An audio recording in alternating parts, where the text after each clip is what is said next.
Akata may battle sa sunugan. Mot nasa level na ng pagiging GOAT. At Denmark magta-tryout sa flip top. Alamin natin ang mga yan, so tara. Matagal-tagal na nga huling gumawa ng rap battle event ng sunugan.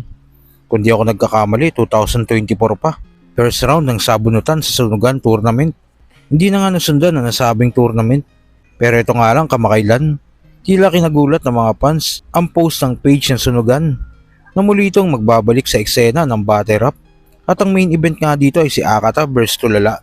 Comment event, Damsa vs Maxi Fresco. Wala pang eksaktong araw ng sabing event, pero may lugar na ito kung saan gaganapin. At ito nga daw ay sa Lipa, Batangas. Sa kabilang balita naman, dahil nga sa mga achievement na nagawa ni Mot sa flip top, tulad ng pagiging undefeated, isa buhay champion, tinalo niya A-game na batas, at yung tinuturing ng karamihan na uncrowned king na si Tipsy D. Kaya bilib nga si Batas sa mga achievement na ito ni Mot at nasa level na daw siya ng pagiging GOAT. Tangin na ka, Mot. Na 2-0 mo kami ni Tipsy.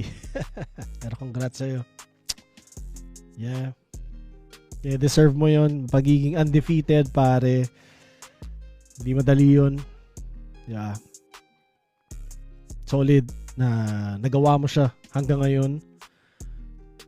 Parang astig din nga siguro na syempre bilang battle MC parang tangina kakaburat na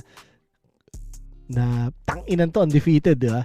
Pero parang ewan ko kung paano maapektuhan ng balance ng mga MCs no. Pero astig din siguro kung matapos ang career ni Mot na undefeated. Parang fuck, merong nakagawa, di ba? Yun. Ewan ko kung parang matinding lunukan ng pride yun pag nangyari yun, di ba? Di ba? Kasi mag-agree talaga yung mga MCs na panalo si Mot. So hanggang 30-0 na siya. Hanggang 50-0 na siya. Di ba? Sasang-ayon pa rin yung mga MCs kasi sila yung judge eh. Di ba? Parang astig yun pero putang ina matinding lunukan ng pride yun. Yun, so tangina kung magawa mo yun, Mot, sobrang solid. Tangina. Mahirap tanggapin yun pero fuck. Astig na may ganung kalakas, di ba? So ngayon pag-usapan natin kumbaga lalaruin natin sa utak yun, no? So kunwari 16-0 na si Mot ngayon. Gaano na siya ka relevant sa GOAT conversation. Diba? So ilang wins pa ang kailangan niya para masabi niya na ako ang pinakamagaling. Ako ang GOAT. Diba? Ilan pa ang kailangan niya? Kasi 16-0, hindi madali eh. Tapos tinalo na niya halos lahat kami. Kakaasar din, no? Kakaasar sabihin eh. Pero 'di ba? So ngayon, parang ang pinagtatapat na si Mot tsaka si Looney. Pero 'di ba? Magkaiba sila eh. Pero 'di ba 16-0 yo. Undefeated sa flip top. Nag-isa buhay champion.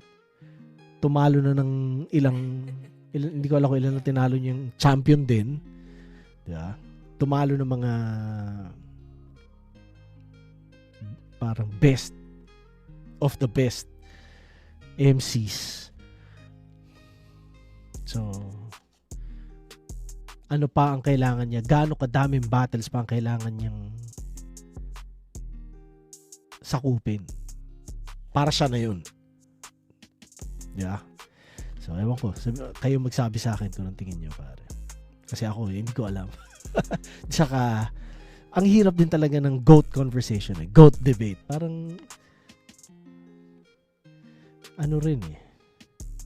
Wala eh. Di ba? Ang ano ba talaga ang basehan? So, ewan ko. Ewan ko kung ano. Pero 16-0, sa buhay champion, dumaan na sa lahat ng pressure halos eh. Diba, kung tutuusin eh.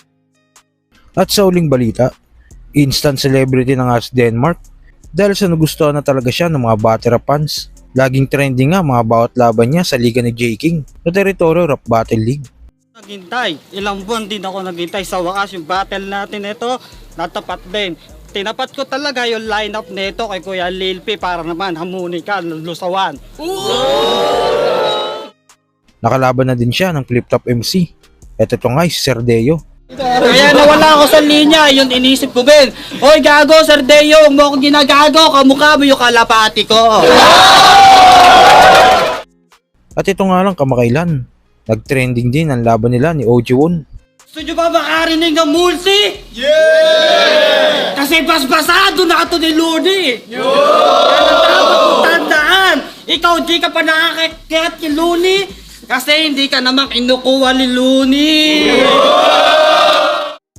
Dahil sa in-demand nga ngayon si Denmark, tila shinare nito ang post ng Flip Top na process of Elimination 8 at sinabi niya kung tatagos daw ba siya sa nasabing tryouts. Hindi natin sigurado kung seryoso dito si Denmark o pabiro lang ito.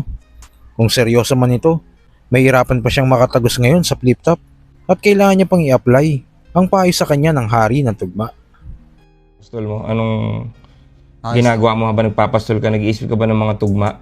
O hindi mo iniisip yung tugma dahil ikaw ang hari ng walang tugma? Dati po iniisip ko po yung kaso nahihirapan po ako tumugma. Bakit naman? Kumbaga, sinasabi nga po ni Kuya JK, kumbaga yung gitna ko po nasa tugma po mismo. Kasi pinipilit ko po dumulo kaso nahihirapan po talaga ako. O halimbawa, ito, bigyan natin ng activity para maano mo yung konsepto ng pagtugma. Alam mo ba yung multi? Hindi. Multi, yung ibig sabihin tinutugma mo bawat tugma, ay bawat pantig. Oo. Hindi lang yung dulo. Bawat syllable. Pibus.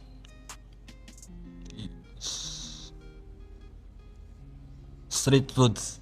Oy! Galing! Nakuha mo! Oo. Yun ang multi. Galing. Palakpakan natin. Nakuha niya agad, oh. Ano mo? Street foods, Pibus. Kaya mo naman pala eh. So ngayon, ganun na gawin mo lagi. Sa mga dulo mo, kung ano yung huling dalawang, halimbawa, dulo mo, Opo. sabi ka ng salita kahit ano. Kahit ano. Ayun, kahit ano. Kahit ano. Oh, bilangin mo, ilan yun? Kahit ano. 4 yun, di ba? Kahit ano. Anong karime nun? Pangit ako. Sa sunod na battle mo, may kita kami na dinagdag ka sa arsenal mo. Oo. Diba? Kasi nasa iyo na yung charisma, nasa iyo na yung drive, Oo. masipag ka, mabait ka na bata, humble ka, dapat mo na lang aralin yung dapat aralin. Oo. At importante yun, maging mapagkumbaba ka para mas lalong bukas yung utak mo sa dapat mong matutunan. Oo. Mas makinig ka kaysa magsalita ka. Dahil darating yung panahon na ikaw naman yung magsasalita at marami makikinig sa'yo. Maraming salamat. So okay ba mga quiz para sa inyo? Tingin nyo panahon na ba para mag-try out si Denmark sa Flip Top? At kung sakaling matalo ni Mot si Looney, i-consider na ba siya ng GOAT ng battle rap? Kung ano naman sa loobin mo, comment mo lang sa baba na mapag-usapan natin yan. So yun lang. God bless.